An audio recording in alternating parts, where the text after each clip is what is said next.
สบายดีสวัสดีครับผมวันนี้ก็สิเดินทางไปส่งเมียบ่อนที่ทำงานนั่นแหละพี่น้องเนาะก็มีพี่ๆนาๆป้าๆลุงหลายคนถามมาว่าบ่อนเมียไปทำงานไหนไกลกันบ่ว่าซี่นะเนาะก่อนอื่นก็ขอบคุณเนาะขอบคุณพี่ๆนาๆป้าๆลุงหลายคนที่เข้ามาให้กำลังใจเฮาที่แบบว่าเมตตาเฮาสองคนที่แบบว่าอ่าให้คำแนะนำการใช้ชีวิตหรือว่ามาหาเงินในเมืองใหญ่ประเทศไทยเนาะพี่น้องเนาะแต่ละมื้อก็ประมาณนี้แหละพี่น้องเนาะนางก็สิเดินทางไปทำงาน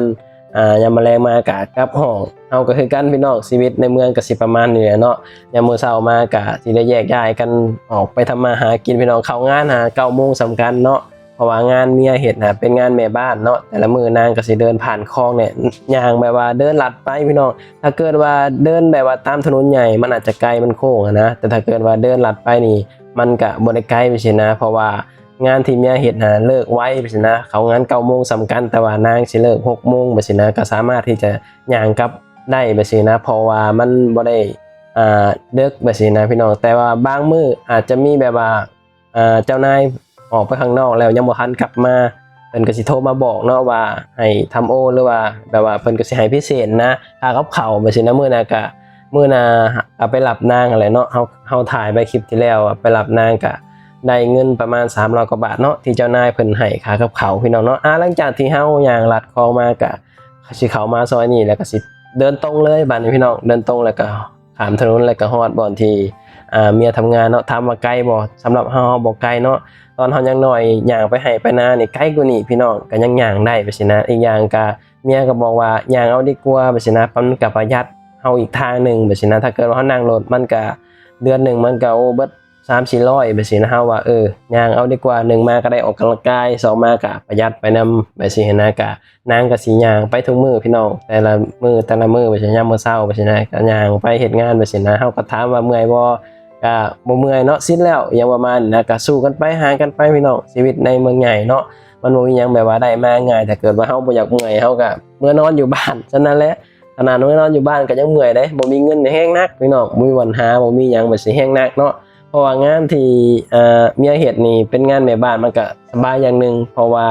มันแบบว่าบ่ได้อยู่กับนายจ้างแบบซี้เนาะเมื่อก่อนน่ะเคยทำงานอยู่กับนายจ้างแบบซี้นะเมื่อก่อนก็สิแยกกันอยู่แบบวันหยุดจังสิได้มาหากันแบบซี้นะแต่ว่างานปัจจุบันนี่มันอยู่ใกล้กันแล้วมันก็แบบเวลาวันหยุดวันหยังเฮาก็สามารถไปเที่ยวไปหยังนำกันได้แบบซี้นะมันก็ดีพี่น้องเนาะก็เลยว่าอดเอาเฮ็ดงานเนาะมันบ่มีหยังแบบว่าสบายดอกพี่น้องขึ้นชื่อว่าเฮ็ดงานก็ชื่อว่าหาเงินนั่นนะความอดทนก็เป็นสิ่งสำคัญเนาะสำหรับคนรุ่นใหม่น้องๆแบบคนรุ่นใหม่ที่เขามาหาเงินอยู่ที่ประเทศไทยก็พยายามแบบว่าประหยัดพยายามแบบว่าเก็บออมเนาะแล้วก็อดทนเนาะความอดทนก็เป็นสิ่งสำคัญเลยแหละพี่น้องเฮ็ดให้เฮาแบบว่าต้องก้าวผ่านทุกสิ่งทุกอย่างเข้ามาในชีวิตไม่ว่าสิเป็นการทำงานบ่เรื่องราวต่างๆสิ่งเฮาเข้ามาในชีวิตเฮาว่าซี่นะเนาะเฮาก็พยายามคุยกันแบบให้กำลังใจกันตลอดแล้วก็ กำลังใจจากพี่ๆนาๆปางลุงนี่ก็สำคัญเนาะเพราะว่าตั้งแต่เฮาเฮ็ด YouTube มาก็มีแบบว่าพี่ๆป้าๆนาๆลุงหลายคนเนาะที่เขามาให้กำลังใจที่เขามาแนะนำที่เขามาแบบว่าสอนแบบว่าการใช้ชีวิตในเมืองใหญ่การหาเงินหาทองว่าซี่นะเฮารู้สึกว่าเฮาขอบคุณเนาะขอบคุณหลายๆเนาะบ่ฮู้ว่าสิตอบแทนจังใดสิ่งที่เฮาตอบแทนได้ก็คือเฮาอยู่ประเทศไทยแล้วแบบบ่สร้างความวุ่นวายให้ประเทศไทยแบบว่าอยู่ประเทศไทยให้มันถูกต้องตามกฎหมายบ่สร้างความวุ่นวายบ่เฮ็ดในสิ่งที่แบบว่าเดือดร้อนอีหยังแบบซี้นะพี่น้องเนาะก็พยายามแบบว่าอยู่ให้เป็นแบบซี้นะอยู่บ้านเมืองคนอื่นเฮาก็สิเว้าตลอดว่าพยายามแบบสำหรับคนลาวเนาะมาทำงานอยู่ไทยก็พยายามแบบว่าตั้งใจทำงานพยายามแบบอยู่ให้เป็น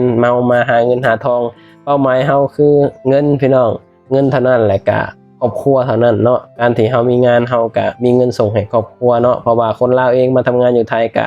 เห็นให้ชีวิตครอบครัวอยู่ทางบ้านก็สุขสบายหลายคนพี่น้องบางคนก็ได้บ้านได้รถเนาะบางคนก็ได้แบบว่าหลายอย่างแบบนี้นะก็แล้วแต่คนเด้อกันมาหาเงินหาหยังแบบนี้นะว่าเฮาสิตั้งใจเก็บเงินบ่ว่าค่าใช้จ่ายทางบ้านเฮาสิหลายบ่แบบนี้เนาะบางคนอาจจะแบบเลี้ยงลูกส่งพ่อแม่นู่นนี่นั่นหลายคนก็หลายเป็นเนาะภาระหน้าที่มันก็แตกต่างกันคือเฮาก็หน้าที่เฮาก็ส่งให้ลูกส่งให้พ่อแม่นำแบบนี้นะหาเงินแบบนี้นะอยู่บ้านเฮามันก็พอสำนั่นแหละพี่น้องเนาะบ้านเฮาเนาะคือบอนที่เฮาอยู่บอนที่สถานที่ที่เฮาอยู่นี่มันหาเงินค่อนข้างที่จะยากเนาะตามบ้านนอกว่าซี่นะเฮาก็จำเป็นต้องเอามาอาศัยในประเทศไทยนี่แหละเป็นบ่อนหาเงินหาหยังเนาะ ก็ถือว่าคำสิว่าก็ถือว่าเป็นครั้งที่สองของเฮาแล้วเนาะที่เขามาใช้ชีวิตในประเทศไทยไปสินะเป็นยังจะว่าครั้งที่สองพี่น้องครั้งที่หนึ่งอ่ะเฮาได้กลับไปเนาะเฮาได้กลับเมื่อใช้ชีวิตอยู่บ้านเกือบ2 ปีเลยพี่น้องเนาะแต่เมื่อก่อนก็กลับไปกลับมาแหละเนาะกลับเมื่อ2 อาทิตย์ก็ได้มากลับเมื่อ2 อาทิตย์กับมาหาเงินอยู่ไทยคือเก่าไปสินะแต่ว่ามีอยู่ครั้งหนึ่งที่เฮาได้กลับเมื่อใช้ชีวิตอยู่บ้านเฮาแบบว่า2 ปี2 ปีกว่าๆพี่น้องเนาะพอกลับเมื่อแล้วมันอยู่บ่ได้เอาจริงๆพี่น้องมันอยู่บ่ได้เนาะเพราะว่ายุคสมัยมันเปลี่ยนไปหลายเนาะยุคนี้มันก็ยุคเงินบ่มีเงินมันก็อยู่บ่ได้หลายคนก็ดิ้นรนเข้ามาหาเงินอยู่ที่ประเทศไทยคือเก่าพี่น้องคือเฮา2 คนแหละก็ดิ้นรนเข้ามาหาเงินอยู่ที่ประเทศไทยคือเก่าพี่น้องเนาะเพราะว่าคืออย่างเฮาเว้าว่าบ้านเฮามันก็บ่มีบ่อนหาไปสินะอันนี้มันก็แล้วแต่คนเนาะแล้วแต่สถานที่บางบ่อนบางคนเอาอาจจะแบบบ่ต้องมาไทยก็ได้ไปสินะก็สามารถหาเงินได้แต่สำหรับเฮาคิดว่าจะคิดไปหาจังได๋ไปสินะก็พากันตัดสินใจแบบดิ้นรนเข้ามาหาเงินหาหยังอยู่เมืองไทยไปสินะพี่น้องเนาะยอมปาลูกปาหยังพี่น้องเอ้ยเนาะบางมื้อก็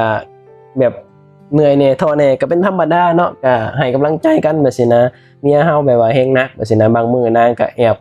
แบบว่า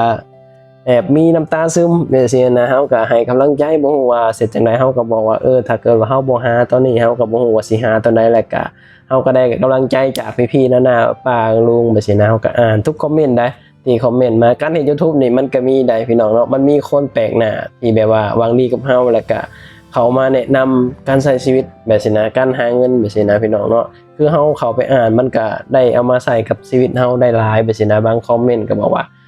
ตอนนี้มันก็ดีแบบว่ายังมีเหือมีแห้งแบบสินะพี่น้องตั้งใจเก็บตั้งใจออมแบบสินะคือมีหลายคอมเมนต์พี่น้องเฮารู้สึกว่าเฮา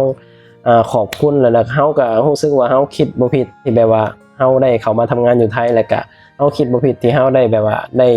ทำ YouTube แบบสินะคือมันสอนให้เฮาแบบฮู้หลายสิ่งหลายอย่างพี่น้องในชีวิตเฮาแบบสินะพี่น้องเนาะประมาณนั้นแหละพี่น้องชีวิตในเมืองใหญ่เนาะผู้ใดมีโอกาสเข้ามาหาเงินหาทองก็พยายามเก็บเงินเก็บหยังเนาะตอนนี้ก็ฮอดบ่อนที่เมียทำงานแล้ว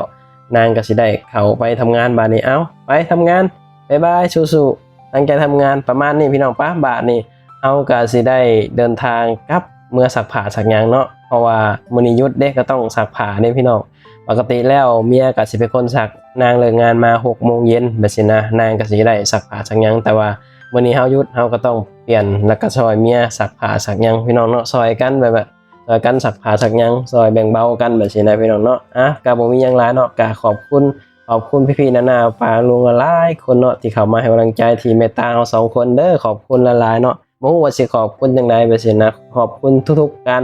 ติดตามแล้วก็ขอบคุณที่เข้ามารับชมเวลาเฮาแบบเอาคลิปเอาหยังลงแบบนี้นะขอบคุณหลายๆคำสอนคำหยังแบบนี้พี่น้องเอาไว้พอกันคลิปหน้าคลิปนี้ไปแล้วสบายดีสวัสดีครับผม